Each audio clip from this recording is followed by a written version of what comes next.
you guys were up 36-31 after one, but it felt like 3 fouls on Chris, 2 on Torrey, 6 total. It's just sort of changed what you wanted to do defensively, and it really opened up the court and pace for them, the rest of the game. Yeah, I don't know if that was I thought they got what they wanted all game, honestly. Drove the ball the entire game, beat us off the dribble the entire game. Had a ton of dare shots early on, which gets guys going. They make a couple, then they feel good. I never thought we established any kind of defensive presence throughout the game. I don't know if they would say they did either. We shot 51% or whatever, and they shot 51%. We're shooting 58%. I thought our offense was awful. I really did. I don't care if we were scoring. We didn't have the beautiful ball movement, next pass, hitting the open guy the entire night. We just didn't. The ball stuck all night. Play a lot of iso ball, and we're good enough on certain nights to get away with that. But when you do that and don't defend and they live on the foul line, it's going to be a hard game to win. So it was a disappointing game. That doesn't mean we'd have won, but I know we're better. I know we played better than that. So do you think it was, at least in that first quarter, it was your team maybe not moving feet or getting good position? Because, Torian's flagrant foul. Yeah, that was just frustration. Yeah.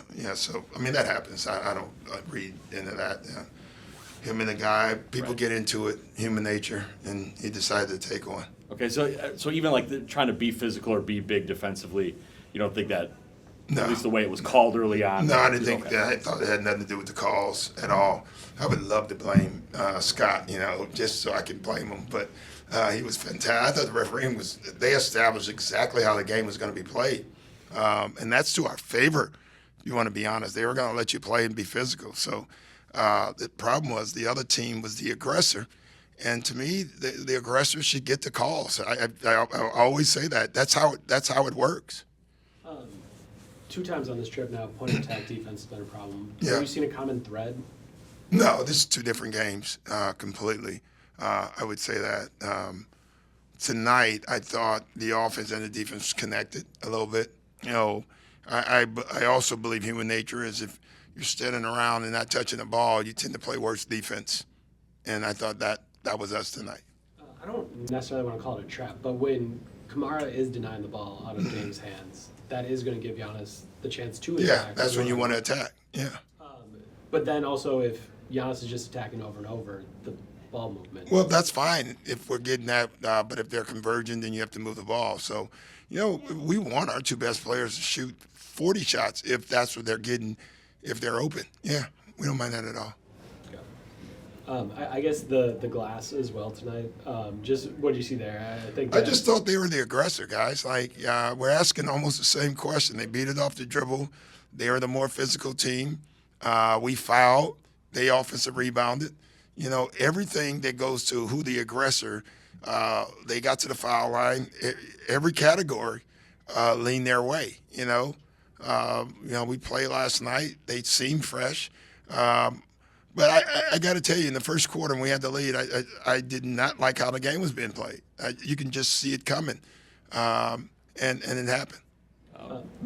Miss Bobby and AJ tonight, 3 games in 4 days, and back to especially some of the things you're talking about. Where we struggle with this is we're trying to play a small lineup a lot, and because we only have 3 bigs, and so when you take one of our bigs away, it really wears on us.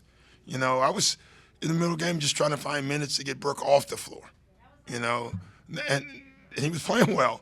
But, the guy's 37 years old, and I'm trying to figure out a way of getting him off the floor.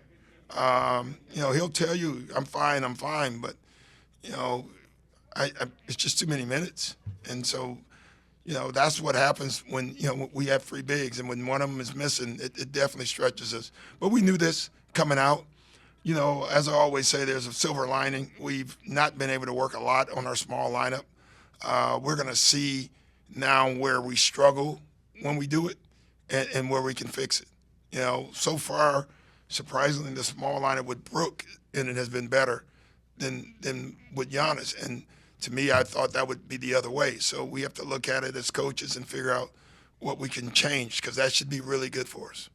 What did you see in Chris tonight? He didn't touch the ball, you know, and that's the bottom line. Like, Chris Middleton had a hell of a game last night, and he had 2 attempts tonight.